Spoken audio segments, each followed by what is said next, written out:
Let me pull up my phone too and make sure that we are live. Hey guys, Hey what's up? Kevin. Hey man, good to see you, dude. Thank you for coming on. Yeah, you bet. How's life and death? I'm just looking right now to see if so Danny and I are on. Let me see where you're at. Oh, You had sorry. the button. Here we go. Yeah. Okay. Hey everybody, welcome. Welcome man, to Collapsing with Casey. Dude, we've got a show for you tonight. Happy Suicide Promotion Awareness Week, right? Oh Yes. man, so excited to have my friends Danny Thomas and Kevin Young from the Right to No Longer Exist here to join us. It's a perfect week, right, for to do something like this. I know, right? Like, Thanks for having us on. yeah, thanks. Hold on. I gotta. Is there? Let me know if I have a delay going or anything. You're All fine. right. I think yeah, okay. I wasn't sure if that was me. I was trying to figure out which window to close. All right, yeah, we're back. Sorry about that. Yeah, I'm super pumped, man, to have you guys on because this is like a perfect storm, and it's Suicide Prevention Week. How fucking godly and yeah, we're good people. We love people. We want to we want more people, and we love you. And come join us, make more babies. And that's such utter bullshit. I It's know. just here are almost 8 billion of us. It's like, come on, people, figure it out, man. Figure it out. We're running out of food and everything, and so fuck Suicide Prevention Week. It's pro suicide, promotion week, right? Let's talk about the real shit, man. Glad to Well, have thank. Yeah, the freedom from existence, the real freedom, the freedom of not having to deal with death and taxes. I know, right? I mean, we were talking about it, but it's the whole week. It's a funny thing because I could be wrong, but it looks like they've messed up on their promotional shit because so Saturday the 10th is Suicide Prevention Day. Then there's like Suicide Prevention Week, which is from the 4th to the 10th. But then there's like the awareness thing is all month long, and I'm always like, well, let's just make it every day of the year then. If you don't know like what dates Yeah, they are. Suicide Promotion Day every day. Then maybe eventually if you drill it into their heads every day, we'll figure out like suicide is really, maybe it is actually a normal, at least thought, like everybody at some point, even happy people, right? Even very privileged people, right? That still have moments where it's like, damn it, I just wish I was dead or never been born, I mean, it's just normal to have like even just a shitty moment and go. But see, the thing is like they say that it's okay to talk about that, right? It's okay to be like, fuck my life, I hate it, I want to die. Then it's like this thing where they're luring you in to like catch you, though. They're like a really evil lying cop, right? Like they're just fishing for information to get to see where you're at on the scale of suicidality or suicide ideology. Or what do they call it? Ideation. Ideation. Yeah, like all they're trying to do is figure out like at what point can we get to lock your ass up, right? At what point do we need to call the 911 guys? And they come and it becomes a whole scene, and that's why people like aren't. And it's so like fun. It's so funny and ironic how they'll say like open up, talk about it. That's what we need to do is change the stigma, change the taboo. And I just want to be like, you're creating the fucking taboo by threatening people to be thrown into a hospital or a jail if you open up about this thing that you say is so free to open up about. And it's like, obviously, you're doing the opposite of what your intentions are. We're doing the actual true thing and good, healthy thing is saying, talk about it all you want. Say whatever you say, however you feel, whatever it is that's going on, how serious you are on like a 1 to 10 scale. We don't give a shit. We're not going to call the cops on you. We don't give a shit in the sense of we're not ever going to coerce you or get to a place where, the cops are coming to your door and putting you in a hospital room. I mean, it's evil. Absolutely. And, like this one prevention commercial, they wanted, one of them, was filled with a bunch of teenagers who looked like, the cheerleaders and the jocks, the ones that bully the special ed kids. And one of them was like, no one knows you better than your mother or your parents. I'm like, some people want to die because of what their parents put them through. It's like, yeah, like, screw you. It's like the fact that you were, they're the ones that brought you into this world to want to die in the first place. If they didn't procreate, then there wouldn't be someone who wanted to hang themselves. Yeah, and the continuation of this kind of self-gratifying ego shit with parents is that, like, even after their kid dies a tragic death, they now want even all this extra attention. My kid died and now I'm an advocate for, prevention, and they like proclaim it, out in the ether in this cringy way that's like, woe is me, it's even more, I want more attention, like as if you didn't get enough from having your kid. I don't know. You know what I mean? That's such a great point. It's like, we want to prevent gruesome suicides by promoting the total decriminalization of the peaceful pill. I think it should be sold over the counter, if you ask me. I think we should have walk-in euthanasia clinics. Hopefully someday we will have a world like that. So it's like, I'm not concerned with the reason somebody wants to die or whatever. I'm concerned with how they do it. It's like the best way to, it's not, I guess it's not about suicide prevention. It's about gruesome suicide prevention, prevent gruesome. Exactly. Yeah, the suffering and the horror, like, who, imagine yourself, they're so horrible, and you live in San Francisco and things are just terrible, and you are like, you know what, I'm just gonna go to the bridge and do the thing, and when you get up there and you got to take that step, that's what a lot of us have talked about. We've been there. I haven't personally been on that bridge to take that step, but we've been somewhere in that line of thinking where, okay, here we are. We got to, this is time to go. Making that step, man, that's trauma. That's where you have something wired in our brains to not die. So we taking that step is horrifying. Now, if you're really, really ready to go and you could just take an injection, just like we do with our pets, like Danny was talking about, just it should be over the counter.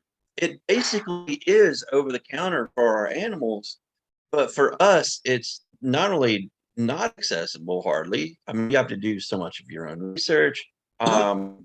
It's just everything is just so backwards. And then on the opposite end of that, as you see things just going the wrong way, as they always do, they always go the opposite way of the correct way. We are more and more cracking down on abortion in this country and probably across the world. We already have shit for medical rights, and now we're taking those rights, more of those rights away from women. And it's a terrible cycle of a whirlwind of just going the wrong way. Exactly, man. I had a debate with a family member about, like, people who want to, she thinks people who want to die should at least go through like screening and all that, when they want to exit this world. And I'm like, okay, fair is fair. So, okay, let's say you go to your OBGYN and you're pregnant. Why not screen them and make sure they're aware of options like abortion where it's legal or something like that? It's all this pro life nonsense everywhere. You have to be screened if you want a peaceful departure, but if you want to force life into existence, even if you're a crack addict or something, that's like no questions asked. You can even get a vasectomy. Most doctors will turn you down for a vasectomy. But And I know a lot of women too have tried to get their tubes tied. My wife tried to get her tubes tied, and the doctor was like, "No, you're still too young. You're gonna want to have another kid later." Fuck, someone else making that decision for you. That's your body, your choice, right? Like that's just that is so ridiculous. And then also you might have luck up and have a decent enough doctor that won't give you any shit about it and just do what you request. But too much the common way of thinking, especially amongst privileged and doctors are very privileged in the sense they have good income, and they already had to have pretty good income and a pretty amount of privilege to even get into school to become a doctor in the first place. They just they haven't had that kind of bad day maybe yet, where they need to look at people as an individual and say, man, if you want your tubes tied or vasectomy, I can do that. I'll happily do what you want to do. exactly, it's like pro life everywhere. And yeah, so I don't think that you should be screened and all that because the dead have no regrets. We're all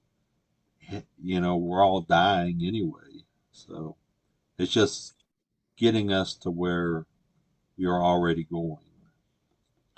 Yeah, and it's my beef lately, because I've been trying to pay attention this week with Suicide Prevention Week, is you'll see news organization, just local news stations doing a 3-minute segment on mental health awareness. That's all it really is mental health awareness, because they go, the journalist will be like, it's Suicide Prevention Week, and we have, blah, blah therapists here. And then what do you think about what's going on with these numbers that are crazy so high? And anyway, it's so condescending, insulting that it always goes into this mental health problem that if you commit suicide, or if you're even thinking about it, somehow you have a mental health disorder.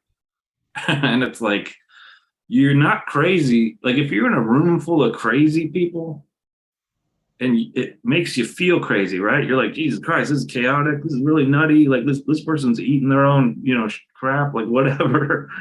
And like, but that doesn't make you crazy, right? You're just around the surroundings of the insanity of life. And that's what I'm talking about. It's like life is the insane person. And all these people are insane. I'm not. I'm rationally thinking, like, okay, why would I want to play this stupid, silly, chaotic, insane asylum with these other crazy people that are just doing crazy things and cracking down on this and that and not letting you do this and that and forcing you to, do that. And it's insulting for them to always their go-to is the mental. You have a mental health issue, and it's like, God, can we finally get over that, please? Like, you really think the 20 million people per year that attempt suicide and some succeed, the 1 million are mentally disabled, and everyone else is just completely healthy? Everyone else is just doing just fine, when we see clearly that their lives suck too. I mean, the whole debate within the right to die community is wrong. They're debating about the wrong things. They're talking about labels. Oh, should the mentally ill get it? Should, what's the waiting period for that? It's like, screw all of that. it's completely rational to come to the conclusion that life is the problem, and the only way to fix the problem is through a graceful departure. You can come to a logical conclusion that it guarantees that you will never be catastrophically harmed in the future. It guarantees that, you know, some people want to die because they're just bored with life. They just don't find it worth living. I've had enough should be enough. You shouldn't have to provide a reason. You shouldn't have to be diagnosed with anything. Absolutely. Yeah. And it all goes right back to it's so easy to do it to an animal. The animal may not even have to be sick. Because I had an animal that I just, I was like, I can't take care of the animal, and it's healthy and everything, but I can't take care of it. I just can't. I think I'm pretty fucking good with animal care, but this is an animal that I just couldn't. It's not going to work, and I've done everything I can do. So my only last choice is so the animal doesn't suffer and nothing else goes wrong. Has to be put down.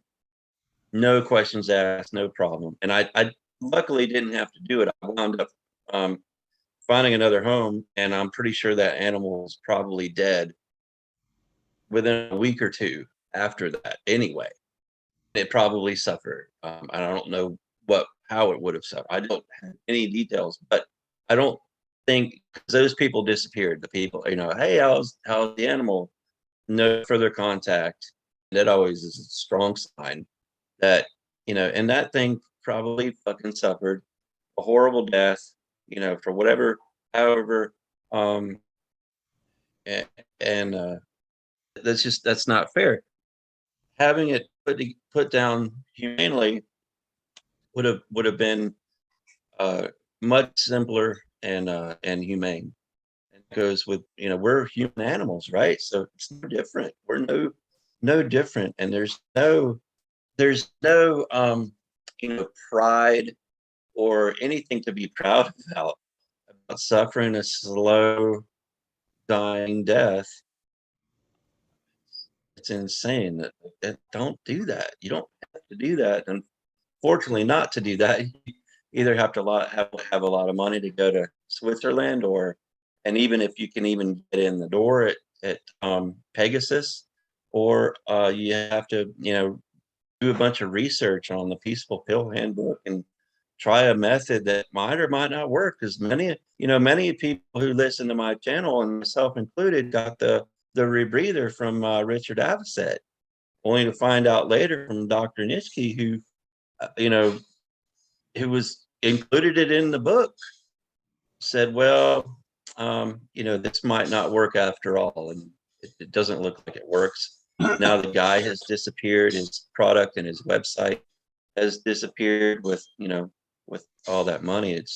It's all such a gamble that people, and that's just the money side. That's not even the person, like all the people that bought the rebreather and got to that point were like, you got to plan all that out, right? You got to write notes to everybody or emails to everybody and have it post later. I mean, there's so much legitimate or legal stuff you got to do to do it properly, and it's such bullshit. It shouldn't have to be all like that. And then if it doesn't fucking work, or it maims you, like what is the stats that we were talking about? Most people use a gun, and like roughly 8 or 9 times out of 10 it works, but 1 to 2 times out of 10 it doesn't work. That's horrifying. Yeah, Absolutely horrifying. I seen a horrible interview. There's this website called Special Books by Special Kids where they interview people who are disabled and all that. And for Suicide Awareness Week, they interviewed a guy who shot himself and still alive, but he's brain damaged and blind. But they tried to put this optimistic spin on it. I'm like, if we had the unconditional right to die, he wouldn't have shot himself, I don't think. He would have probably walked into a clinic or a euthanasia clinic or, picked up a bottle of whatever at the local pharmacy. I mean, if you have rational options, you're going to use rational methods. Right. That's the tragedy. The tragedy is that he failed and he's going to have to suffer for the rest of his life with the condition because he did not have a viable option. And we want to prevent as much of that as possible. So we are a preventionist movement in that regard. Right. Yeah, and I put my dog down, and I don't know, 8 months ago or something, and I was pretty amazed. The lady came in and just administered pentobarbital, and she fell asleep in 5 seconds, and it was just like fucking wow. This is beautiful. This is perfect, unbelievable. And it was amazing. It's like what you were saying, like there was nothing to it. There was no paperwork. There was no, I mean, I just called the place. They're like 8 a.m. tomorrow. Yeah, okay, sure. And they just show up, administer the drug, took the dog in their truck, drove away. And the end. That was it. Not even a paperwork was involved. I mean, it was insane. I mean, that it should be like that for us, but I can understand there's going to be growing pains though for society because they can't get it, because they just can't think properly and they can't understand true empathy and compassion. So they'll get hung up on all of this theistic shit or notions of just silver lining yuckiness, and I don't know if we'll ever will. I don't know if we ever will, but I think there could be some baby steps that work in that direction. Like Canada's sort of kind of getting there, but it's like Danny says, like it really is just like nobody's really fighting for a real right to die. It's just all these really tiny baby steps, like really tiny baby steps that could be a marathon long. It's not just a walk down the street, it could be.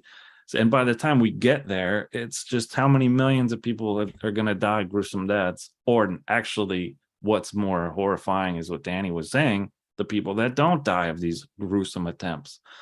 And they end up blind, and they end up with 90 surgeries and the half of a jaw or whatever. And it's like, we are allowing that to happen? We're okay with that? How the hell are we okay with that?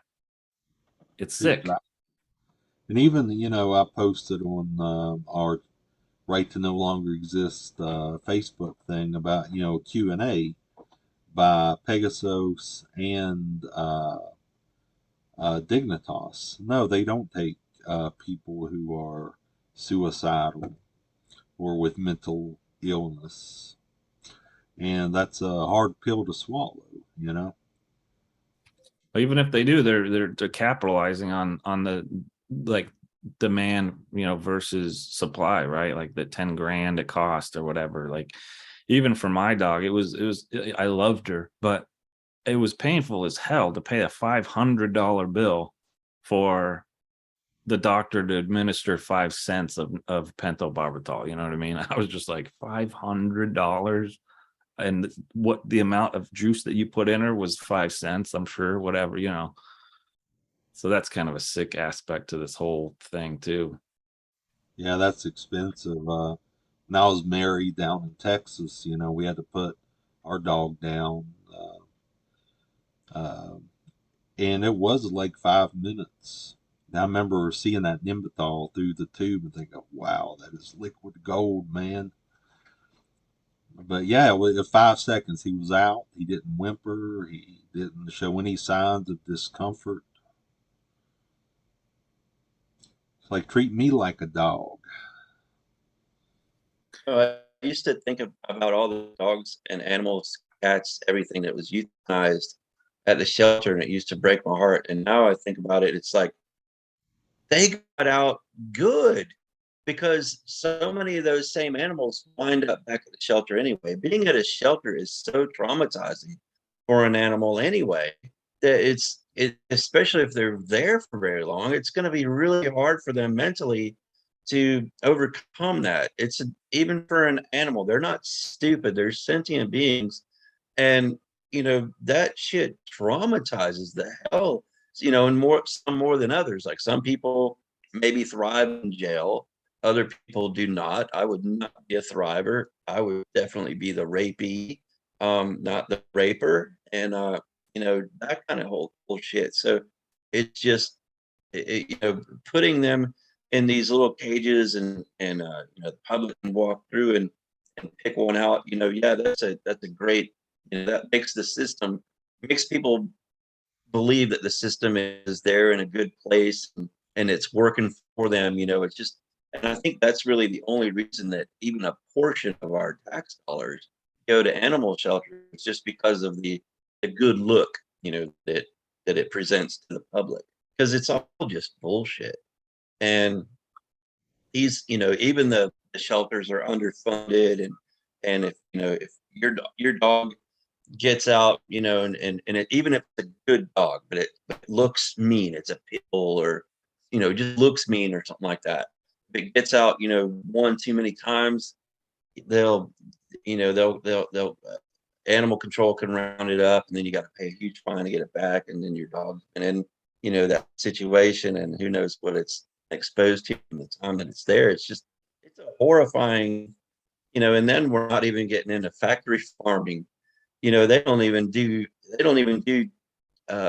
humane euthanasia, because it's not it's not time permitting, and it's not financially permitting, because of capitalism, of course, and that's horrifying as well. And you guys had recently too, not to change the subject too much, but you guys had recently had on Ethel Blaze. That was a great interview. I've had him on a couple of times, and I love the philosophy of that, in that life, Ethylism is life spelled backwards. It's better to never have been than to suffer and then finally still suffer and die anyway. I love that, and I love you guys. What is different about your organization, the Right to No Longer Exist, is that you don't have to be terminal. Anybody should have the right to decide at any time it's time to check out peacefully.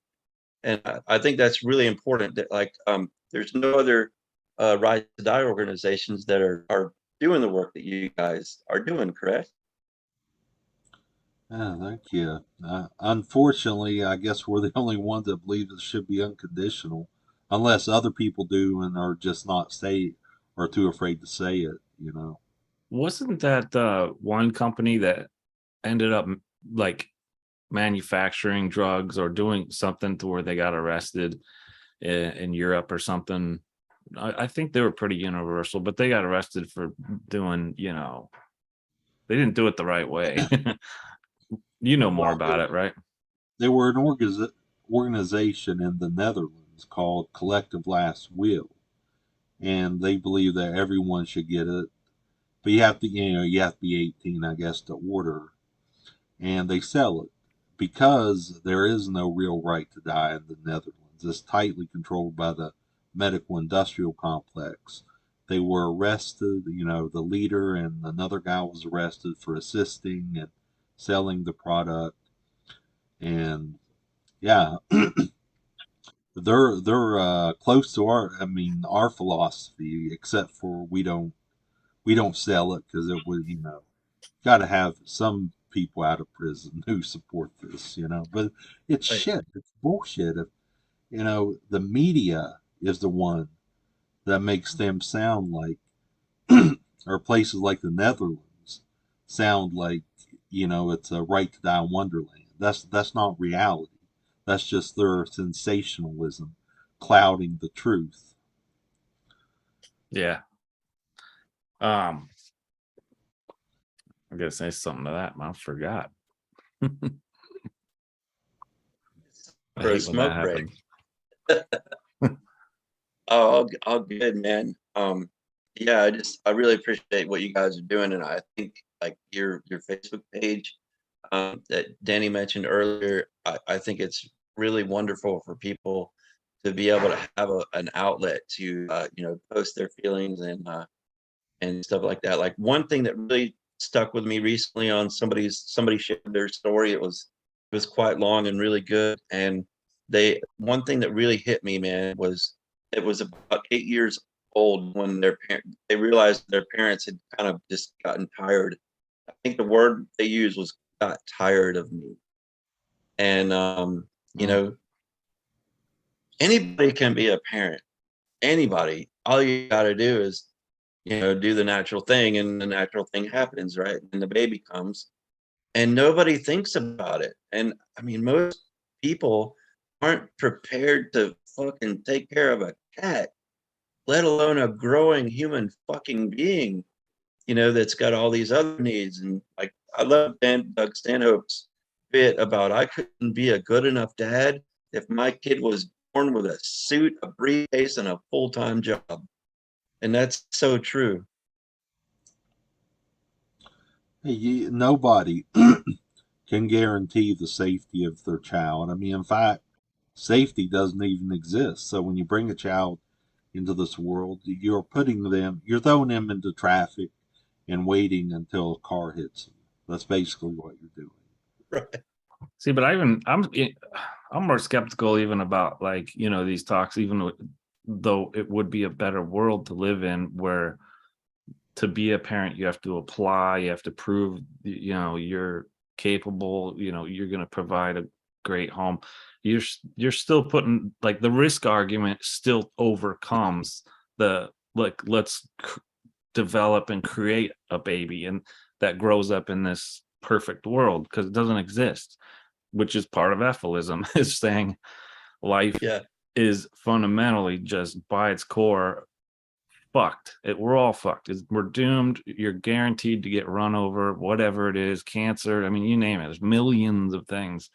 So like, I struggle with just even talking about like that, because it's kind of like you could have a parent that, they have to apply, they have to pay, they have to do all these things. And okay, but it's still, the conversation is still under the context of natalism, right? So that's like, I'm an anti-natalist. So I don't want to have anything to do with any of that. Even if we raise the perfect baby in the perfect conditions, every second of its life, it gets spoon fed, right? Like Princess whatever, Right. Like they're still going to be corrupt at their core and do some awful thing. They're going to consume resources. So they're taking energy and strife out of other people developing the food and clothing and housing and whatever it takes to maintain that person's existence. So to me, it's all a fail from day one. And that's why I'm kind of just more pro-mortalist about it and pro-extinction, really, because it's like, what are we doing here that's so special? Nothing. I don't want to do anything. Like, this is like, you know what I mean? I just don't see anything that we're doing ever that's worth the raping of a little 6-year-old girl. Like, none of it is ever gonna justify that, ever. Exactly. Efilism is basically syntheocentric antinatalism. It's like, okay, don't procreate, and hopefully we will start dying out. But we add the animals into it. So it's like, what do we do about the animals? We have to find a way to make it so where all life becomes extinct, because it would be so cruel to leave this world behind and force the animals to be raped by nature for 500 million more years until the sun explodes and roasts the rest of them alive. So, there's this big debate. A lot of antinatalists, they're only for human antinatalism. They're like, we caused the problem. I mean, we haven't made things better, but we are the only species that's capable of understanding how screwed up life is. From the first DNA molecule all the way up. I mean, evolution is fundamentally violent. I mean, the fact that, we cannot have a biosphere without things killing each other just tells me that peace cannot coexist with life. Life is violence. An absence of life is peace. That's a brilliant point, Danny. Um, and I'll share that. I was a big nature lover. I love the underdog. I love the poor. The underdog, and in the animal kingdom, snakes are the most wrongfully misunderstood and killed animal on the land of this planet. And that's why I developed a love and fascination of snakes at a young age. I saw someone kill a snake, a copperhead, a venomous copperhead. My neighbor killed it, chopped its head off, and the body kept wiggling. I didn't know what was going on. I was like, man, that's really, really weird. Like, I don't want it to suffer. I want it to die. But it kept moving for quite a while because snakes have a very low metabolism. And I learned more about that too when the only animal I've ever had to euthanize was a snake. It was too sick to be repaired, so I didn't want it to suffer. So I took it to get euthanized, and it took. Man, your dog stories were really beautiful to me because a snake, it takes a little bit longer. It took, I don't know, maybe like 15 minutes or something for the before I saw the lungs stop working. So so it takes longer for those animals, but I saw no suffering.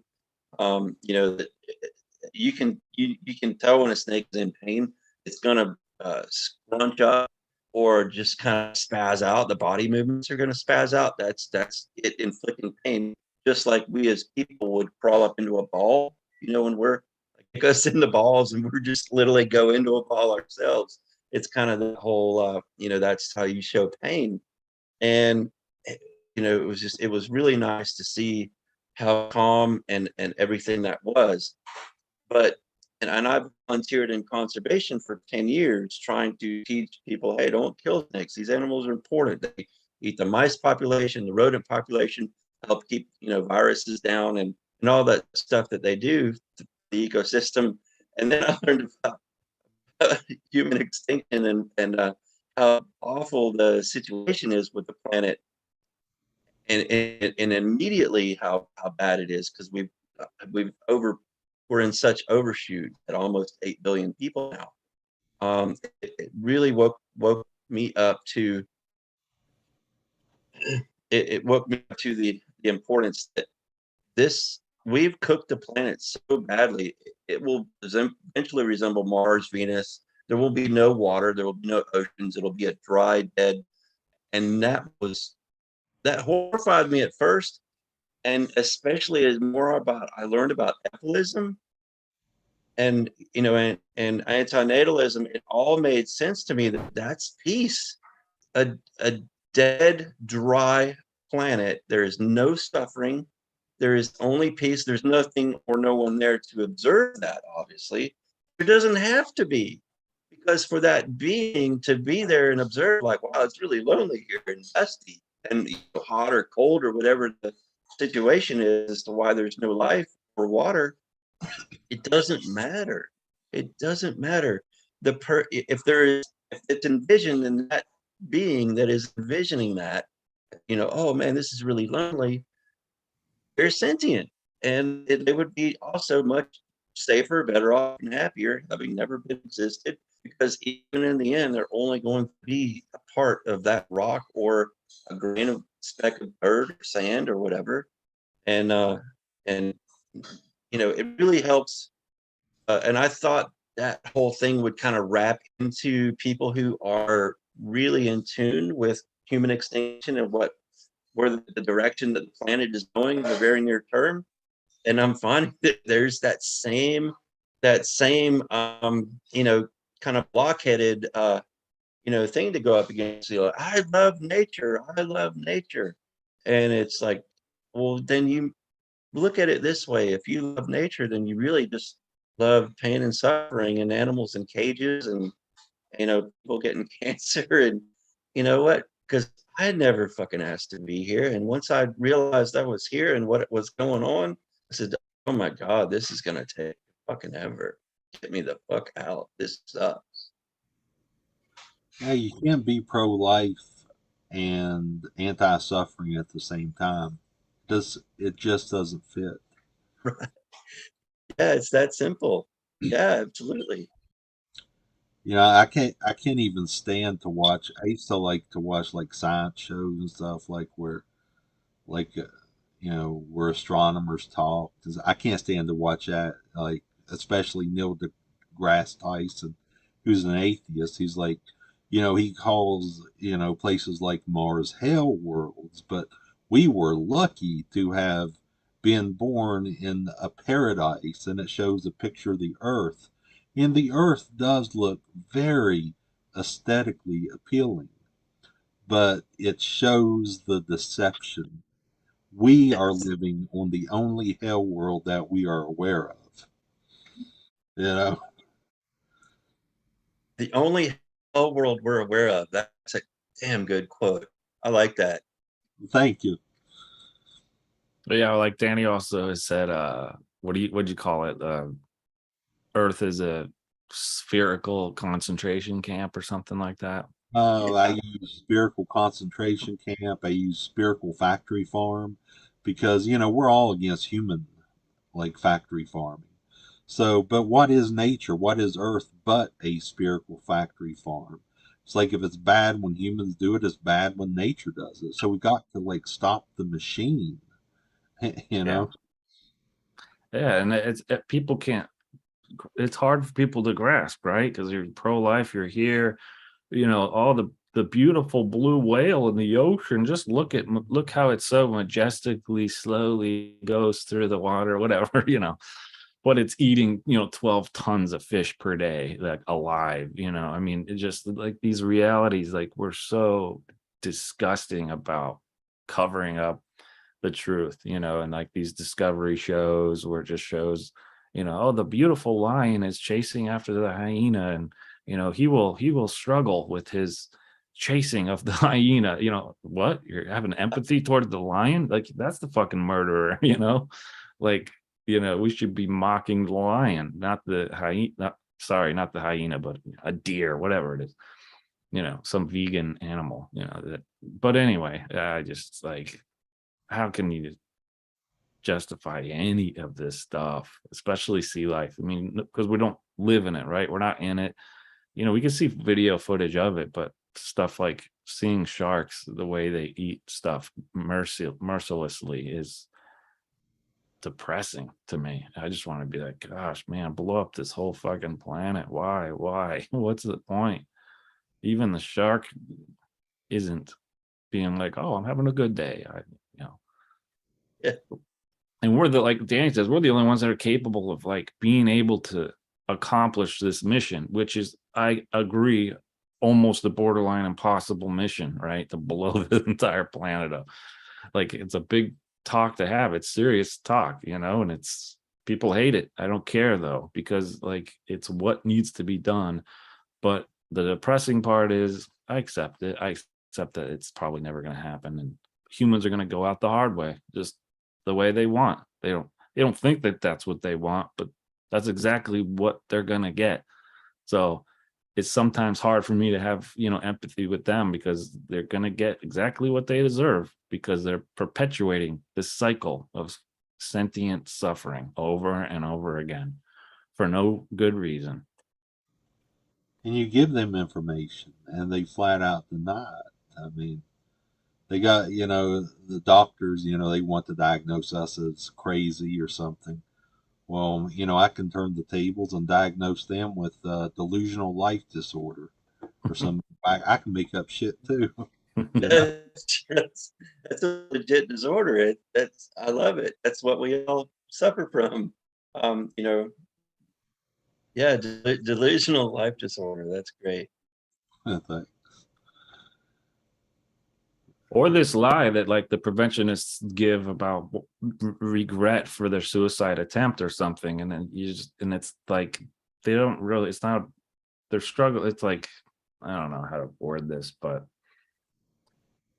there's the fear of killing yourself is like a real genuine, it goes against every grain of your DNA programming, right? Like your body wants to live and you're fighting against that. So it's really courageous to try to like jump past that point, but people are clouding up the argument by saying, like, see how we are pro-life because we're afraid to die or afraid to voluntarily die. See, that's a sign that we're pro-life, but that's not the truth. That just means we're afraid of pain, we're afraid of error, we're afraid of, any sort of like consequence, and which happens a whole hell of a lot. I've heard, I think 19 million attempts per year, are unsuccessful, and imagine the health consequences to those attempts. I can't imagine. Yeah, it's like they say 1 out of 25 are successful, and according to the World Health Organization, which is all pro-life, 1 out of 25 are successful. So that's like 25 million or 24 million attempts, 1 million succeeding. And most who die end up going out by pesticides, poisonous pesticides, shotguns, and nooses. I mean, none of them are peaceful. And blood is on the hands of those who are saying that you can't have Nembutal, or you can't have something peaceful to take, to just go to sleep. But about death, I mean, yeah, I mean, if I had like a painful way, I'd be scared. But I reached a point years ago where I'm not afraid of being non existent, because I'll be in a state where I'm incapable of feeling fear or discomfort. So to me, it's like if I had like a peaceful method, and it's like take it in an hour, I mean, I would be okay with it. It would just be going to sleep. That's all it is, going to sleep.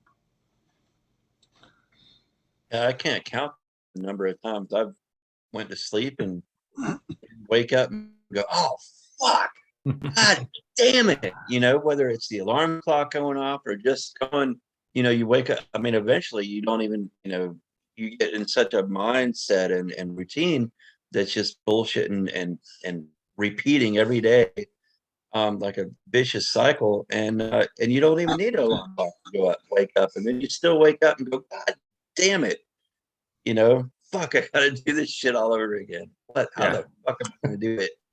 The first thing I thought of this morning was that I knew I committed mentally to cleaning the bathroom today. So it could have been any time today, other than now, whatever, but the rest of the day.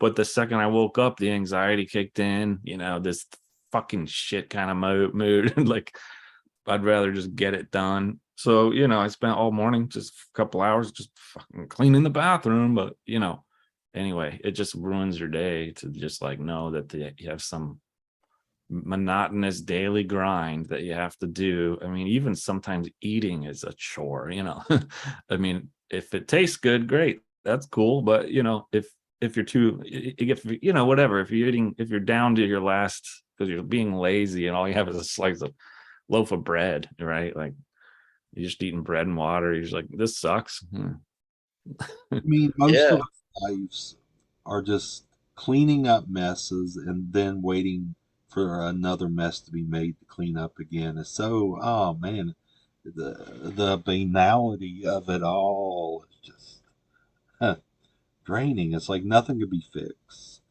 It's just like maintenance. There's so much maintenance involved with life, where it comes to the body or the house or finances.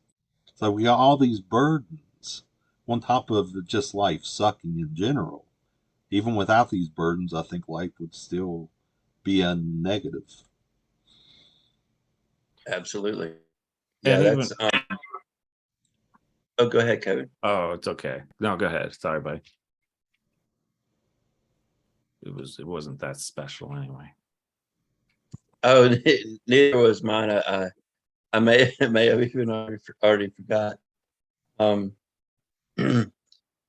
Yeah, it's hard to wrap your head around how ignorant everyone is, and pro lies, pro life, all the lies about life that, seemingly make it all wonderful and great. And, you can go to college and become anything you want. No, most people fucking can't, and, like Kevin, you were talking about, how much of a pain in the ass can it be just to prepare a meal, and maybe all you got left is a loaf of bread, or, maybe even worse, you're fucking homeless and poor, and there's not even a store where you could go to beg for the money that it costs to buy the loaf of bread. I mean, we're really super lucky in this country that, we can usually find a store to at least go beg for bread, a loaf of bread at. But for most people, and even people that are here that are very privileged, don't realize how fragile the whole system is, and that it's breaking down really, really quickly. And no matter how much money you have, it's like people don't understand that you can't eat money either. So when money becomes useless as the society breaks down, there's no civilization anymore. Um, Well, it's like Man, it's hard to get gas, bread. reminds me of when I was in the grocery store the other day, or there's a gas station, and some homeless looking guy walks in and he just grabs some Cheetos and a couple Coke cans or whatever, and he just starts walking out. And the cashier's like, "Get out of here, get out of here, get out of here," yelling at him to get out. And he just casually was just walking out, and I was just like, "Whoa, aren't you gonna, whatever, call the cops or something?" They're like, "No, they do this every day. Every day they come in, they take stuff and leave because the cops won't come." So like there's this like balance where the cops are just like, why bother if every day they're just going to keep coming? And I think there's this level of society where depression economically, or it could be a collapse type of thing, where once that train falls off the tracks, like it's gonna just be an insane quick downhill trajectory of just mayhem and chaos. I don't want to be there for it either. I mean, you witnessed mayhem and chaos, in Portland, with like what, Antifa, when they, took over like parts of the city, and there's big riots and all that crap. Oh yeah, it looks like World War III downtown still today. I don't go downtown ever now because it's that bad. So yeah, and a lot of this is COVID, leftover COVID-19 stuff. But I mean, let's just say we recover, right? For a couple of years, we struggle a little bit, but we recover. Great, whatever. In a decade, another fucking disease comes around. COVID-20 is going to be right there. It's on deck, ready to come out and do its bidding. So what are we doing? What are we doing? This cycle, I just don't get it. It's never going to end. It's like, yeah, I mean, there were plenty of people who had what do you call it, the Spanish flu as babies, who ended up dying, at age like 100 of COVID. Jeez. It's Mm. yeah, we're Yeah, just I think it's for the now next. going back to the. Oh, sorry, Danny. Go ahead.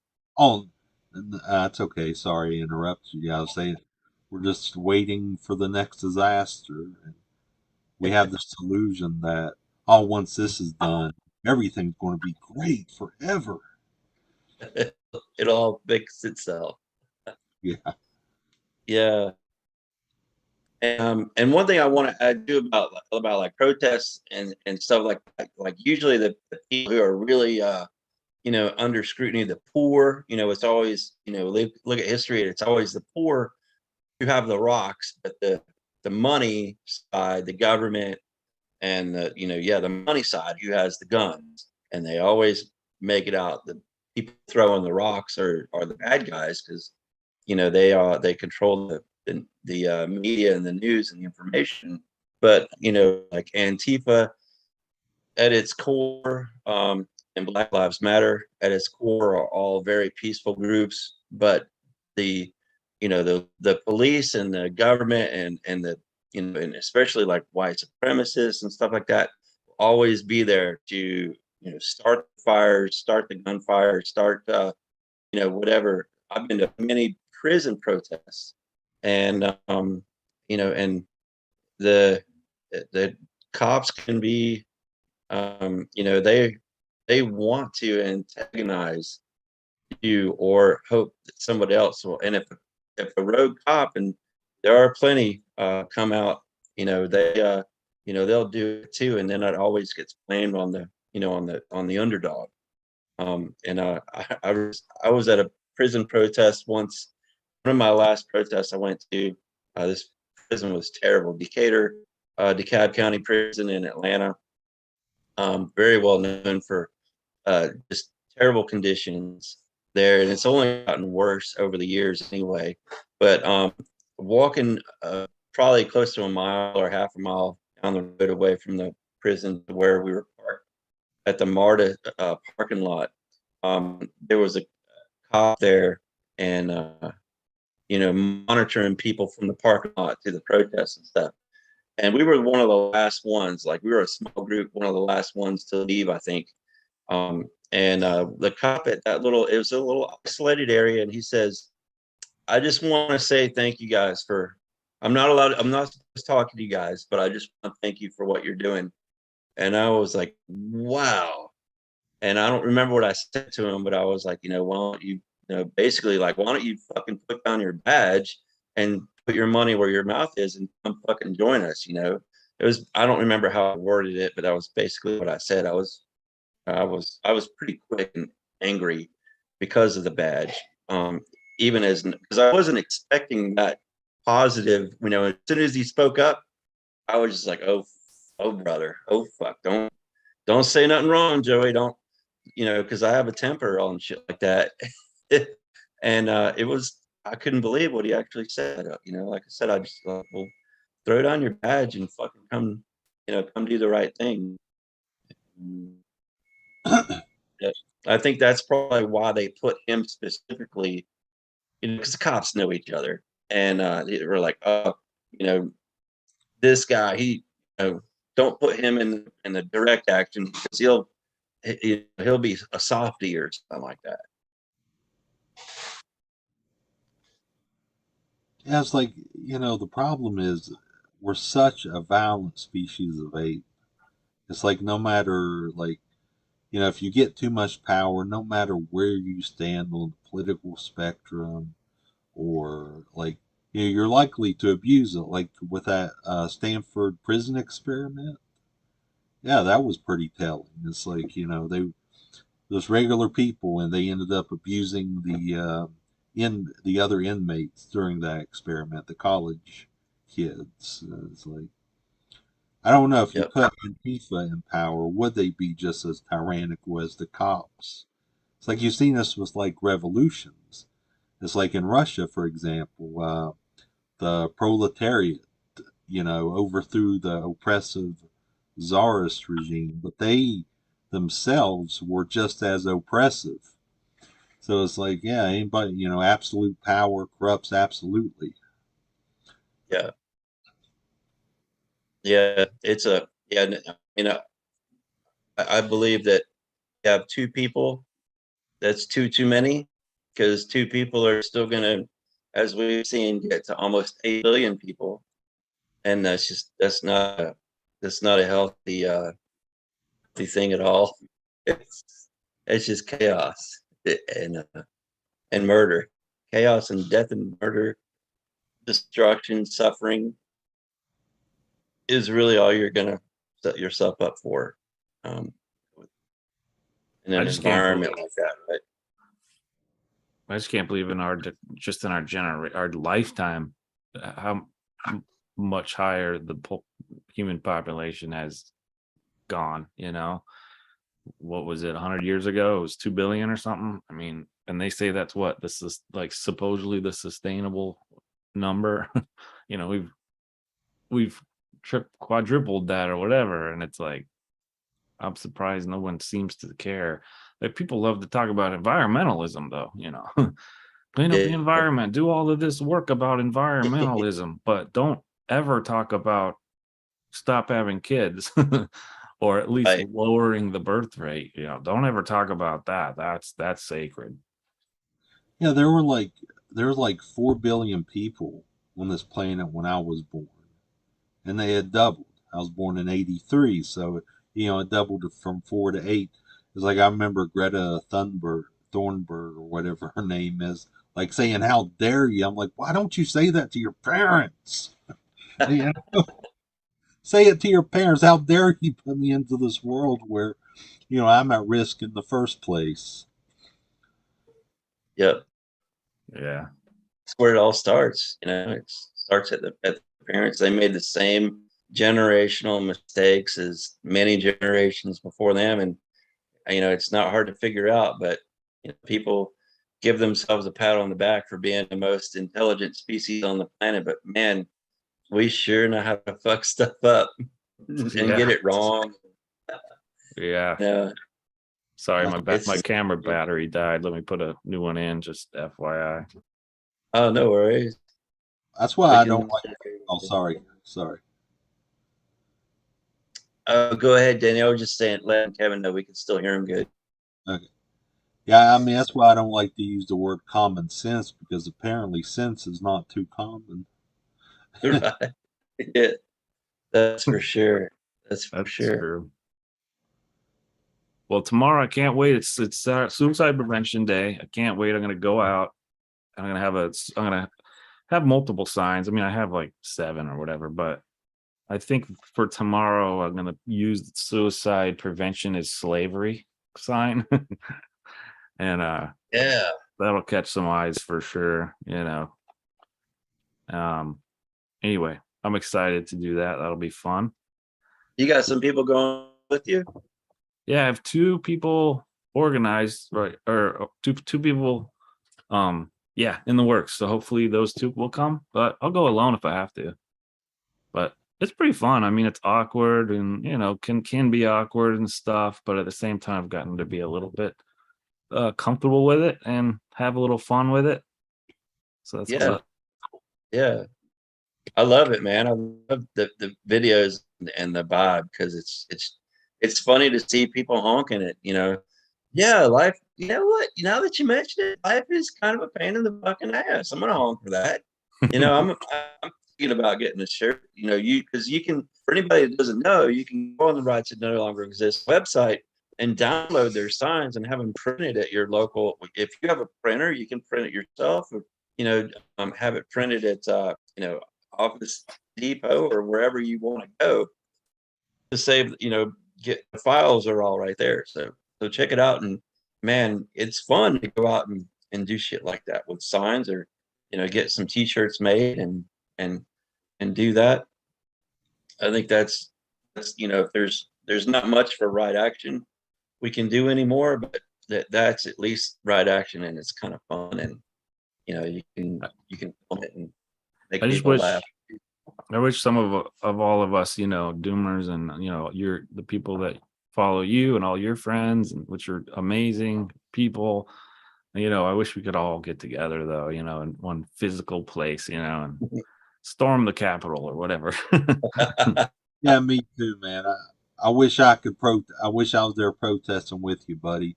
Yeah. West Virginia, where I'm at, this hillbilly backwards state. Oh yeah. The biggest city is like 50,000 people. Most of them are either strung out on opioids and heroin, or they're Trump supporters.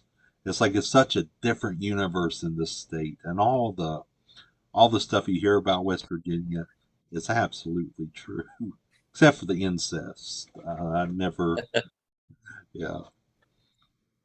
Hey, we have it here too. I just found out about some cousin kissers on not my family, but another family. And hey, man, I mean, the joke is real. Why go across the street when you can go across the hall, man? Doesn't matter whether you're in Georgia or Alabama or West Virginia or where you are. It's it's you just have to laugh at the absurdity. I mean, hell, I make fun that my wife is actually my sister because she's got the same last name. How the fuck do you know she's not my sister? You know, uh, thankfully she's surely not, but that's just the joke. Uh, yeah, man. Hopefully we can hang out tomorrow too. If you guys want to do a live stream on your end, I'd love to join you. And really, really, always love talking to you guys and hanging out because you guys know what's going on. Especially on the political side of things with with human rights and the right to no longer exist, obviously. And I'm really glad, because I was going to try to bring some data to the channel, to the show. You guys brought that. You brought yourselves. You brought your information, message, and what you guys are doing, and that's beautiful. I really commend you guys for that. Tip of the hat, man. And yeah, if we could all get together and meet, hang out, and all go out together and do it, that'd be even more fun. And Yeah, thanks, man. I really appreciate you too, for sure. Your hangouts and your live streams, but also your private hangouts are really valuable. And I mean, it's really the only place where you can talk about whatever you want to talk about. And I love that. I really sincerely appreciate it. I should be paying you money, instead of a therapist, because it's doing the because work. you can't pay a therapist. This isn't going to give you. They're just going to push drugs on you, and that's why we're all, as a society, we're all fucking either pilled out, drugged out, alcohol or really bad street shit. Man, it's for, as you see, for most people, most of the population, it's really fucking hard to stay away from that. Don't shoot heroin. Don't don't do fentanyl. Don't do coke or crack. And even if you do, don't fucking blow the mortgage or chug the bottle every day. But Yeah. people can't. We're consumers. That's so bred into us. We got to have it all. Drink, honey, bring me all the beers. Empty the fridge. I gotta have it all. That's and then we're gonna have kids and bring kids into that life, and that's insane. It's horrible. Kids That got no chance. Absolutely. that consumption problem is huge too.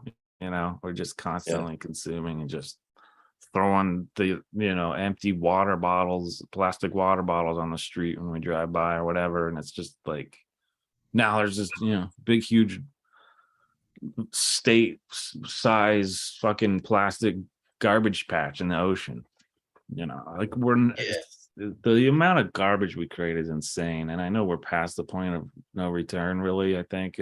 So I feel, I don't know, I have a slight cognitive dissonance with that, because I'm like, I want to care, I always recycle, but at the same time when I'm doing it, I'm just like, this ain't doing shit. Like, it's over, it's too late. It always feels like too little too late kind of a thing. Yep. Yeah, Man, go ahead, it's Dan. like you see all these, coal plants, burning fossil fuels and everything. It's like, okay, you're going to put something in the recycling bin. You save the world. Right. Yeah, you made up for all the pollution China and India is creating. Congratulations.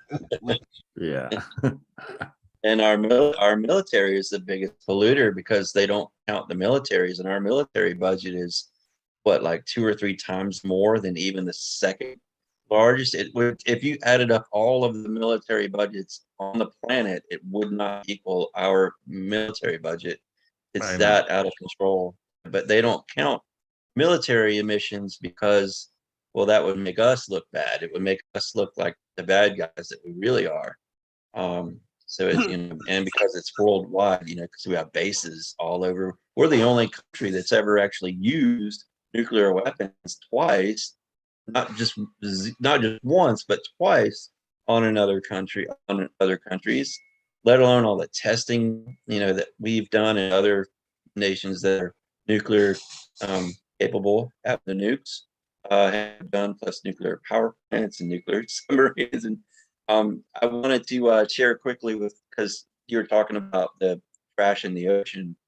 in the Coast Guard in 1990. I was on a 270-foot ship, always out in the Atlantic, pretty deep out in between, based out of Portsmouth, Virginia. But we would often go to Guantanamo Bay. We always traveled south to the Caribbean. That was where we always patrolled. But in that, if you're more than 20 miles out to sea at the time, and I'm sure they still do this, all of your trash can be thrown overboard. So no, this is over 100 people, and this is just one military ship, not counting all of the ships. Again, 20. As long as you're 20 miles out to sea, you can Wow. throw everything overboard. Now you're not Wow. supposed to throw oil, anything that's oil or anything like that. But that's bullshit, because I was in the engine room cleaning. My job most of the time was wiping up bilges, oil out of bilges in the engine room underneath the engines and the generators and all the mechanical shit. Um, and all that trash went into the regular trash from the engine room, which was thrown away in.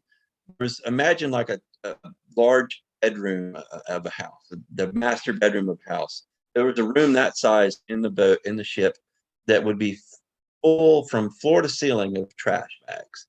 And it was one of my jobs, when that room got filled up, I would be one of the people to empty that room of trash. And we're just constantly throwing it over. Now you imagine an Wow. aircraft carrier, all of that shit, dude.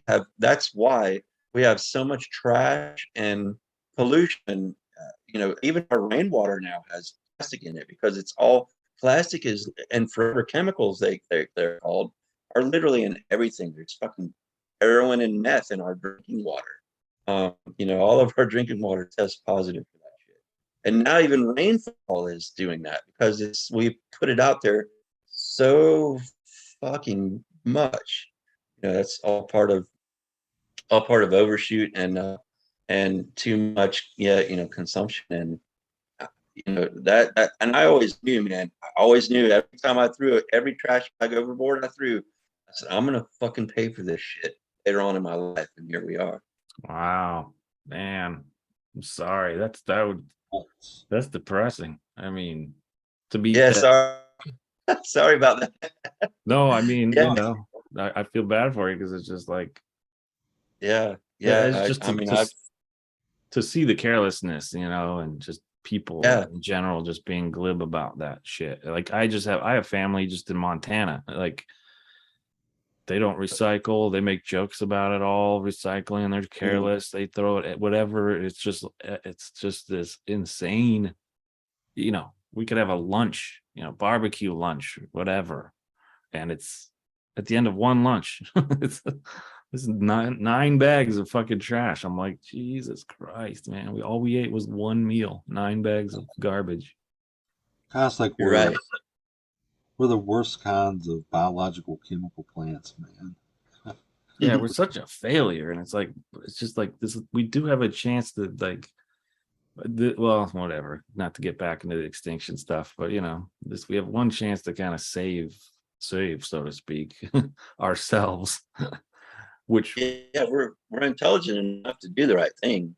yeah, we just won't. We just don't care. We're selfish. We're greedy. It's all about just, being a parasite. It's a big bug. We're just big bugs that speak. That's all we're doing. I I like mean, Bill Hicks said, we're a virus with shoes. I That love was fun. it, by the way. He was a great man. Bill Hicks and George Carlin, they have a lot of ephilistic messages, in their, stand-up routine. I love it. Yeah. I don't know how they would feel about ephilism or antinatalism, but they sure talk about how life sucks. Yeah. Yeah. I think they would, if they knew the term back then, they would have definitely been using it, and they probably would have used more of it in their comedy. Yeah.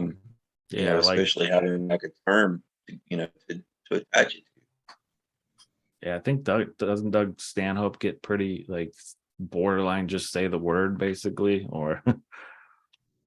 Probably, yeah.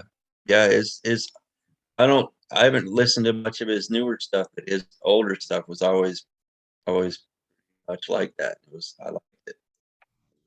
Yeah, and he's pro right to die too. I wish he could somehow, unfortunately it's like it takes really things like that for people to really kind of start thinking about it. It's just a funny show or a stand-up or a drama or whatever it would be. I mean, right to die is hard to be funny about, but Yeah. it's just some show, something about the topic, movie, whatever it is, but something that would stick and something that people make, that I think exposure wise, like me standing on a street corner isn't really doing much, right? Like, yeah, I get it, I know, but whatever, doing my part, so to speak. But I mean, if Doug Stanhope made, a hard line, right to die stand up bit that's 5 minutes long that had 80 million views on YouTube, or whatever, like that really gets far, gets somewhere.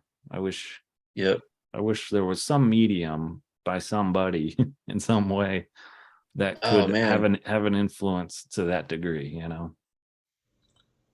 I wonder how many people like in his audience, or when George Carlin and Bill Hicks, when they, the audience who went to see them, they hear a lot of truth in what they're saying, but they go back home like, they don't think about it,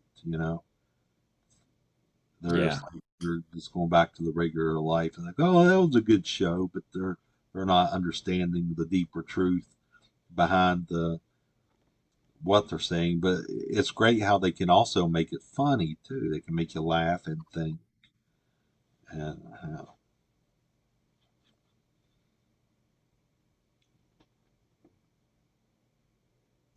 Uh-oh.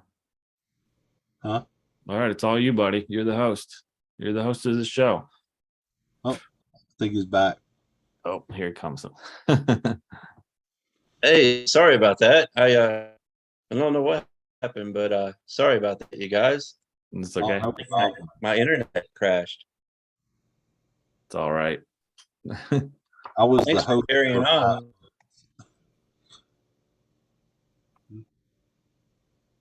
I'm sorry, Danny. What were you saying? I said I was the host for 5 seconds. How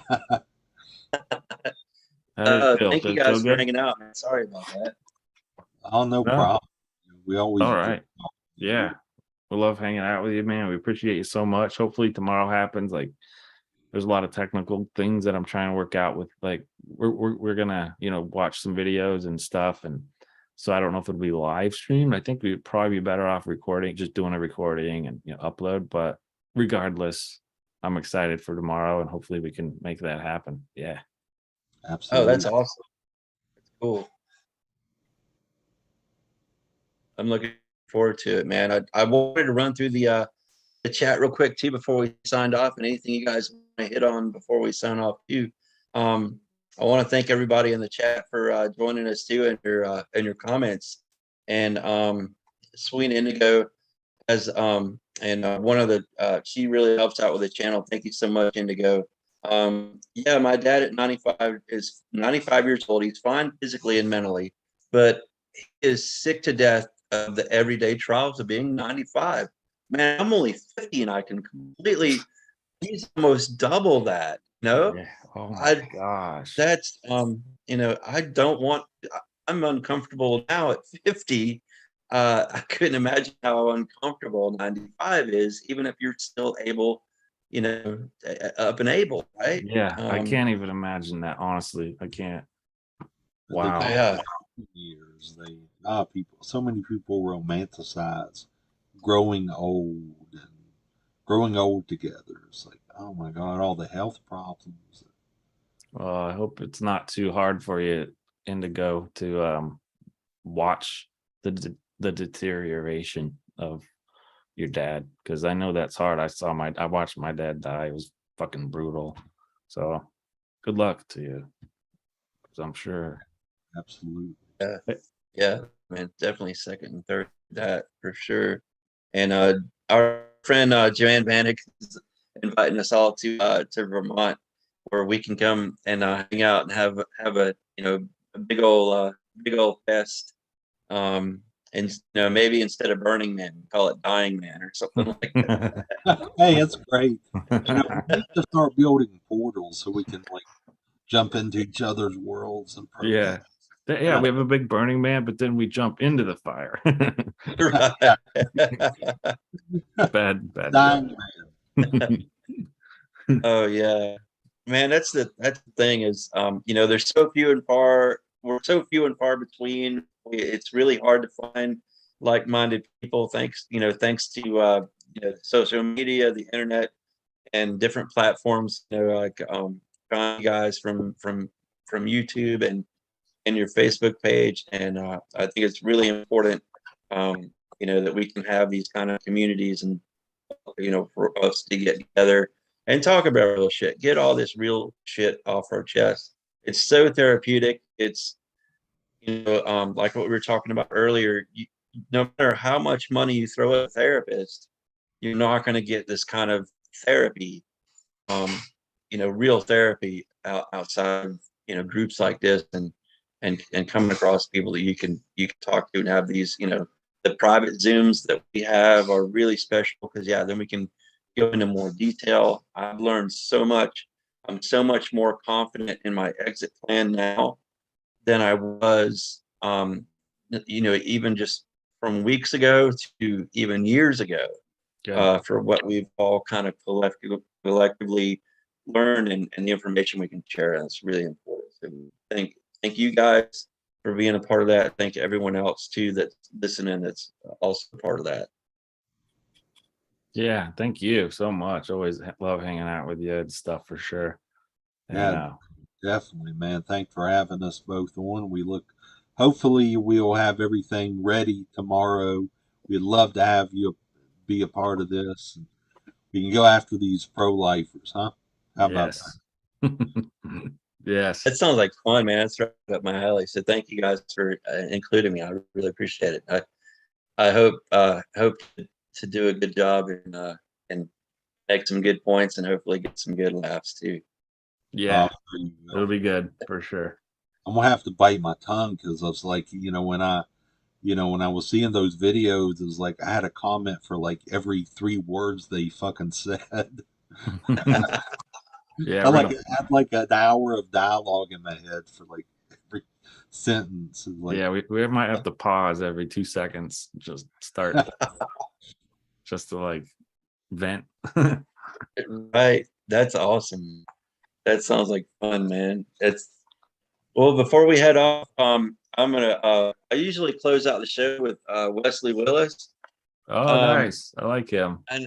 And I love him too. But I'm actually going to change it up a little bit, especially in honor or dishonor of the Queen passing, who is a known family of pedophilia, imperialism, just rape and destruction on the society. And I know people love to celebrate, these rich people and these leaders and all this shit. And they're the most disgusting people that have ever set foot on this planet. And without further ado, I thought a limerick from my friend Benjamin the Donkey, how to fix the social hierarchy problem. And this is from the Limericks of Doom 2, one of Benjamin the Donkey's books. How to fix social hierarchy problem. Social hierarchy is a flop. It's the cause of evil nonstop. Still, things would work fine if we kept the design, but put me at the top. Nice. Thank you, Benjamin. Thanks, everybody. Have a good rest of your weekend. Hopefully, we'll see you guys tomorrow. And it'll be on the Right to No Longer Exist page, or when that comes up if we don't do the live stream side of it. But keep a look out there. And thanks again, you guys. Love to you. The Right to No Longer Exist. Check them out. Check out their Facebook page. Check out their website. There's tons of information to everything that's going on that they're up to. And they're very active. So that's important. You're not going to get ignored. And post on there. Share your stories. Share your hardships. And you know, we feel it, man. We feel it, and you're not alone. Thank you so much. Nothing but care and validation. You know. Absolutely. Thanks so much, Joey. Appreciate you so much. Thanks, you guys, man. Big hugs, loves, and drugs as long as you don't get caught. Okay.